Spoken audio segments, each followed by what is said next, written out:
Carlton's Travel Adventures. Go get your passport. Carlton's Travel Adventures, another beautiful day in Colombia. One of my subscribers said, "Why don't you say Colombia versus Medellin?" Like, that's my thing. That's my saying. You know. So, just why is it important to you? anyway, let's go, guys. Another tourist got killed in Medellin. I think it's from drugging and robbery. I'm not going to go into details, but I talked to my boy Rob, DC Rob. He's going to do something on it. I don't really go into details, stuff like that. Report it everywhere. I don't really spend a bunch of time on it. And details not important either. Same in Pacajetas.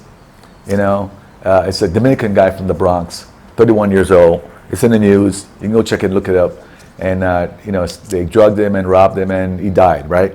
I don't think the autopsy's in yet, but I'm guessing they probably overdosed him on that scopolamine. You can die from it. Someone died, I think, a year and a half ago, or almost 2 years ago. Same thing. So if you give it too much, you can overdose you and kill you. All right. So it's happening more and more. You heard my story. So guys, be careful out there. Okay. But that's not what I'm here to talk about. So what I'm here to talk about is two of my subscribers got hit with scopolamine over the last month. I did that video recently about this chick that's trying to drug me. I call her the dumb chick because she gave too many signals about what she's about to do, right? And most people, that live here will probably catch those signals. I'm not a genius or anything. Asking me to drink with her. Too many signals. It's not going to the signals, but I got calls from two separate subscribers, that got hit over the last month. Now, no one knows about those because, let's say, no one's going to advertise this stuff, right? So I think there's a lot more people getting hit than you realize. It's becoming very common. And as more people do it, to see the easy way to make money. Let me go over this one story. I was on the phone last night with this subscriber. He's lived there, I think, about 5-6 months. And he told me in detail what happened to him. And I'm going to get my notes real quick. Remember some of the stuff. And I wanted to relay the story because I thought it was so intriguing. And it taught me some lessons too. All right. Now I've been very careful to survive this long without being hit. But we can always, mess up every now and then. And if new guys coming in, it's even worse. Okay. So this dude said he met this chick. I think it might have been Pacajetas. I don't remember exactly where. It's not important. But he met her.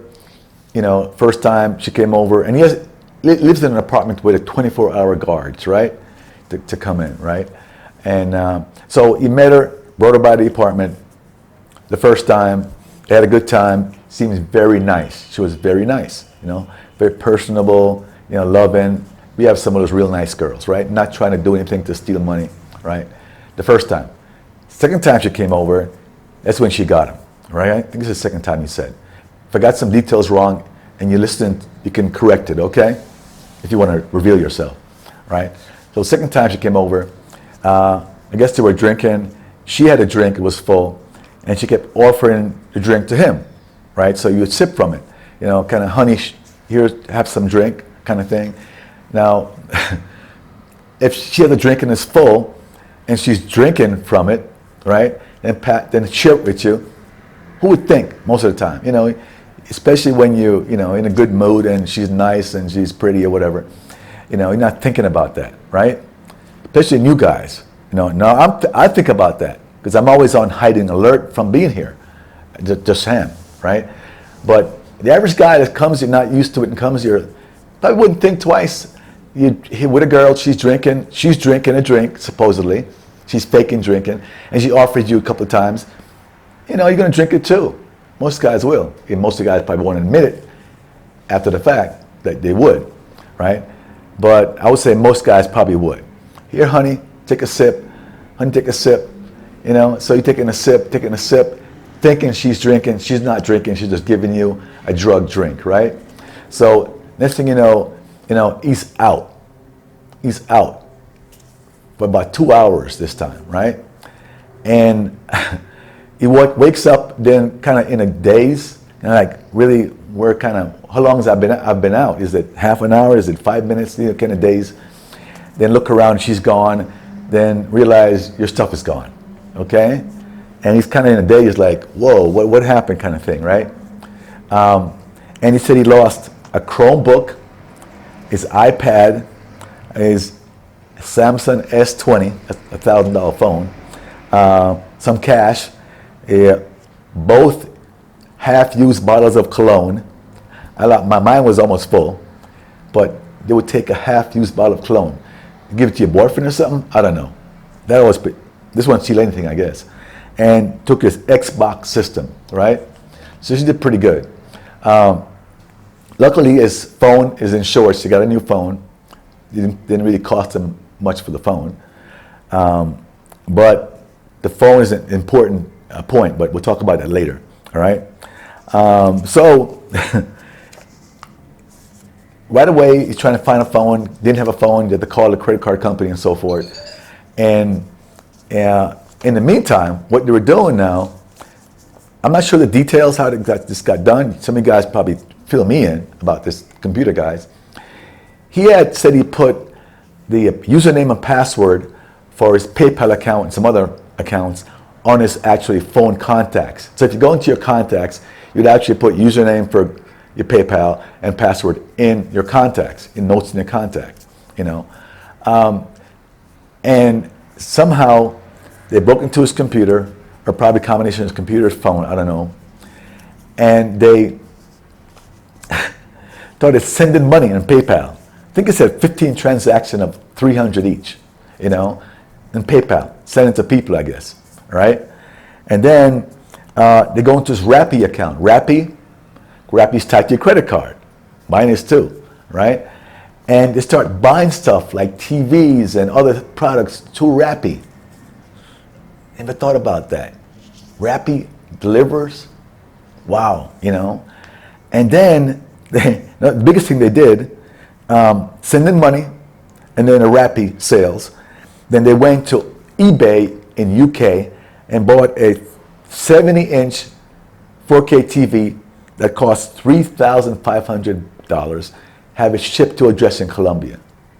All right? Now, right away, you guys are going to say, why didn't you go to the address, you know, and call the cops and so forth? I agree with what they did. I don't do that. You know, I wouldn't want to do that either.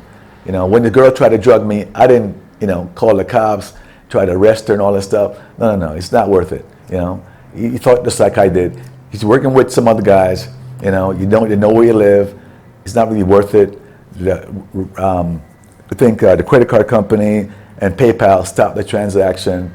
Not sure, you know, the 15 transactions for $300, if that actually went through. You can probably have a way of pulling it back, you know. But the Google said, PayPal said you're good. We stopped it. You don't have to pay for it. And then the credit card company froze other stuff, you know. So I'm not sure, you know, if it went through and you just got insured by, you know, by not having to pay it, like a credit card company false charges, or it went through. I don't know. It doesn't matter. But he got, you know, didn't have to pay in those charges. But I never thought about that. Plus, he said another mistake he has is he put a lot of his password with the same codes for many accounts, right? Just to save time and not forget things, you put a lot of them in your same code, you know. Another mistake. So that thing about going to Rappi and going to PayPal and getting all this stuff done, intriguing. I never thought about that myself, okay? So learn a lesson. Don't write down your information in your phone and your contacts about your username and password. I never do, okay? And also, you know, what I'm going to do myself personally is buy some cameras, okay? They have these, what do you call it, like a sensor camera. You put it in the top of your roof, your ceiling rather, and it's like a smoke detector. And the camera is in it, that's in a nice view, you know. They also are those that can plug into the outlet like a charger, and it's a camera. So I'm going to look on Amazon and try to buy a few of those cameras, right? One in the bedroom, one here. Probably the one they talk about, that's the smoke detector with a camera in it. And so some chick, and also if somebody come over my house that I know and take some small stuff, I can see them. Even girls I know, and put it in there. So if girls I know, I trust, take something small that I might not miss rather, I can see them. But if you have any girls coming over that you really don't know very well, the first couple of times, record it, you know. Maybe you got a nice picture of them, whatever, report it to the police, you know. Or you can see who took it. So I'm going to do that to protect myself a little bit more. But continue with the smart moves by asking for the ID, get a copy of the ID and stuff like that, you know. That'll scare most of them away when you copy the ID. It could be a false ID, but the chances are, just check the ID, make sure it looks good. If he has a 24-hour guard. The guard, now he said the guard always check the ID, tell the guards, if I come down without the girl, don't let him out, kind of thing. This is what you're supposed to do, okay? All right, then sometimes he has 24 hours, I don't. So, you know, nighttime, a new chick's not coming over, you know, stuff like that. And just be careful. Anyway, so that's his story. It was an intriguing story. Hope you guys learned something from that one, okay? And so be safe. Give me a thumbs up and subscribe. Appreciate it. Be safe out there.